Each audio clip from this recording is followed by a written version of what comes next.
പക്ഷിപ്പനി സ്ഥിരീകരിച്ച പരപ്പനങ്ങാടി പാലത്തിങ്ങളിൽ നിന്നുള്ള 1 കിലോമീറ്റർ പരിധിക്കുള്ളിൽ കോഴികളെയും താറാവുകളെയും മറ്റു വളർത്തുപക്ഷികളെയും കൊന്നൊടുക്കൽ ആരംഭിച്ചു. ആരോഗ്യ ജാഗ്രതയിൽ മനം നൊന്ന് ഫാം ഉടമകൾ. സ്വന്തം മക്കളെ നഷ്ടപ്പെടുന്ന വേദനയെന്ന് വളർത്തുപക്ഷികളുടെ ഉടമകൾ. ന്യൂ ടൈംസ് സ്പോർട് ന്യൂസിലേക്ക് സ്വാഗതം.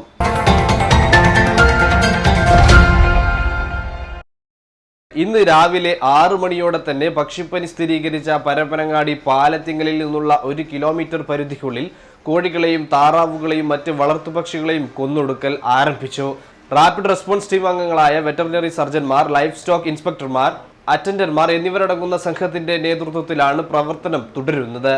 പരപ്പനങ്ങാടി സ്റ്റേഡിയം റോഡിൽ സ്ഥിതി ചെയ്യുന്ന ഫാമിലാണ് ഇന്ന് ഉദ്യോഗസ്ഥ സംഘത്തിന്റെ നേതൃത്വത്തിൽ നശീകരണ പ്രവൃത്തികൾ ആരംഭിച്ചത്.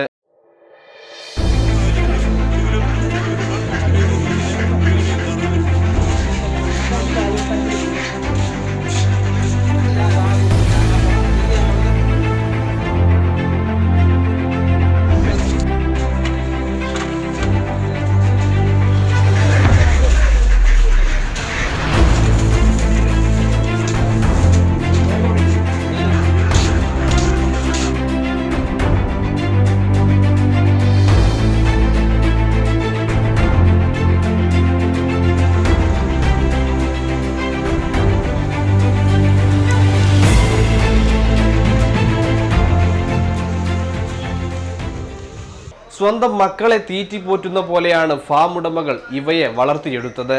ചങ്കുപൊട്ടുന്ന വേദന സഹിച്ചാണ് ഉടമകൾ അവയെ കൊല്ലുന്നതിന് സാക്ഷ്യം വഹിക്കേണ്ടി വന്നത്. വിൽപ്പനക്കോ മറ്റു സാമ്പത്തിക ലാഭങ്ങൾ ലക്ഷ്യമാക്കിയോ അല്ല ഈ ഫാം ഉടമ വ്യത്യസ്ത ഇനങ്ങളിൽപ്പെട്ട 96 പരം പക്ഷികളെ വളർത്തിയെടുത്തത്.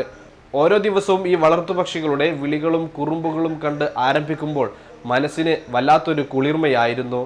ഇന്ന് ആരോഗ്യ വകുപ്പിന്റെ കൈകളിൽ അവയുടെ അന്ത്യം കാണുമ്പോൾ കുഞ്ഞുങ്ങൾ നഷ്ടപ്പെടുന്നത് പോലെയാണ് തങ്ങൾക്ക് തോന്നുന്നതെന്ന് ഫാം ഉടമ ന്യൂ ടൈംസിനോട് പറഞ്ഞു. വളരെ വേദനയുണ്ട്.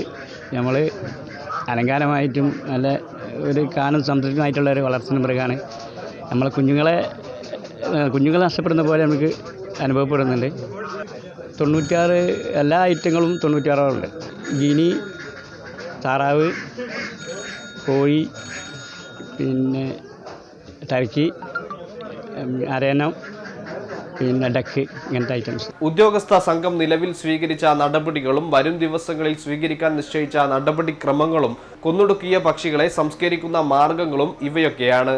ഈ ഫാമിൽ മിക്കവാറും എല്ലാ ഇനം പക്ഷികളുമുണ്ട്, വളർത്തു പക്ഷികളും. അപ്പോൾ ഈ എല്ലാ പക്ഷികളെയും നമ്മൾ ഇന്നത്തെ ഒരു ദിവസം കൊണ്ട് തന്നെ ഒരു RRT ടീം ഫുൾ ഈ ഒരു ഫാമിന് വേണ്ടി നമ്മൾ മാറ്റി വെച്ചിട്ടുണ്ട്. അത് എല്ലാ പക്ഷികളെയും ഇത് കൊല്ലുകയും അതിനുശേഷം ഇവിടെ നമ്മൾ ചാക്കിലാക്കി ഞങ്ങളുടെ ഒരു കത്തിക്കുന്നൊരു സ്ഥലമുണ്ട്. അവിടെ എല്ലാം നമ്മൾ കോമൺ ആയിട്ട് പ്ലാൻ ചെയ്തിരിക്കുന്ന സ്ഥലത്തുണ്ട്. അവിടെ കൊണ്ട് എത്തിക്കുക എന്നുള്ളതാണ് ആദ്യത്തെ ദൗത്യം.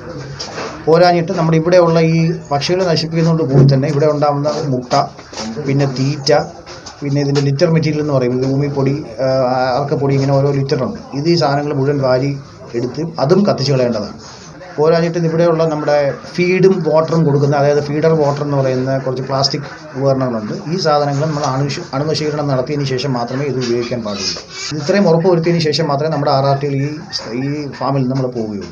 പൊതുജനങ്ങൾ എന്തെല്ലാം ശ്രദ്ധിക്കേണ്ടി വരും, ഏതൊക്കെ രീതിയിലാണ് വളർത്തുപക്ഷികളെ കൈകാര്യം ചെയ്യേണ്ടത്, രോഗം തടയാനാവശ്യമായ മുൻകരുതൽ എന്തൊക്കെയെന്ന് ഉദ്യോഗസ്ഥർ വിശദീകരിച്ചു. ഈ മൃഗസംരക്ഷണ പ്രവർത്തനത്തിൽ ഏർപ്പെട്ടിരിക്കുന്ന ഉദ്യോഗസ്ഥർ വരുമ്പോൾ ജനങ്ങൾ പൂർണ്ണമായി സഹകരിക്കണം. അവർക്ക് വളർത്തുപക്ഷികളെയും കോഴികളെയും പുറത്തേക്ക് തുറന്നു വിടരുത്. അവരുമായിട്ട് സഹകരിച്ചാൽ നമുക്ക് പെട്ടെന്ന് ടാർഗറ്റ് അച്ചീവ് ചെയ്യാൻ പറ്റുകയുള്ളൂ. അതുകൊണ്ട് പൊതുജനങ്ങൾ നാളെ മുതൽ കോഴികളെ തുറന്നു വിടുക. രോഗപ്രതിരോധ നടപടികളുടെ ഭാഗമായി പരപ്പനങ്ങാടി, തിരൂരങ്ങാടി നഗരസഭാ പരിധികളിലെ കോഴിയിറച്ചി വിൽക്കുന്ന കടകളുടെ ലൈസൻസ് താൽക്കാലികമായി റദ്ദാക്കി. 1 കിലോമീറ്റർ പരിധിയിലെ 4 ദിശകളിൽ നിന്നുമായി പക്ഷിപ്പനി സ്ഥിരീകരിച്ച പാലത്തിങ്ങളിലേക്ക് എന്ന രീതിയിലാവും പ്രതിരോധ നടപടി. മാർച്ച് 16-നുള്ളിൽ കോഴികളെയും താറാവുകളെയും മറ്റു വളർത്തുപക്ഷികളെയും കൊല്ലും. അതത് പ്രദേശങ്ങളിൽ തന്നെ അവയെ സംസ്കരിക്കുന്നതാണ് രോഗവ്യാപനം തടയാൻ നല്ലത് എന്നതിനാൽ അതിനാണ് മുൻഗണന നൽകുന്നത്. ഇക്കാര്യത്തിലും നഷ്ടപ്പെടുന്ന കോഴികൾക്കും താറാവുകൾക്കും വളർത്തുപക്ഷികൾക്കും സർക്കാർ നിശ്ചയിച്ച നഷ്ടപരിഹാരം നൽകുമെന്നതും ജനങ്ങളെ അറിയിച്ച് സഹകരണം ഉറപ്പാക്കാനാണ് ശ്രമം. പക്ഷികളെ കൊന്നൊടുക്കിയതിനു ശേഷമുള്ള 3 ദിവസം ശുചീകരണം നടത്തും. കോഴികളുടേത് ഉൾപ്പെടെയുള്ള കൂടുകൾ, തീറ്റപാത്രങ്ങൾ, മുട്ടകൾ എല്ലാം പൂർണ്ണമായും നശിപ്പിക്കും. നിശ്ചയിച്ച 1 കിലോമീറ്റർ പരിധിയിൽ 5-ാം ദിവസം വീണ്ടും പരിശോധന നടത്തും. ഈ ഘട്ടത്തിൽ കോഴികളെയും വളർത്തുപക്ഷികളെയും കണ്ടെത്തിയാൽ പിടികൂടി നശിപ്പിക്കും. ഇത്തരത്തിൽ പിടികൂടുന്നവയ്ക്ക് നഷ്ടപരിഹാരം നൽകില്ല. News desk, new times. Aadhaar gold, Kondotty, Perambra, Manjeri, Chemmad.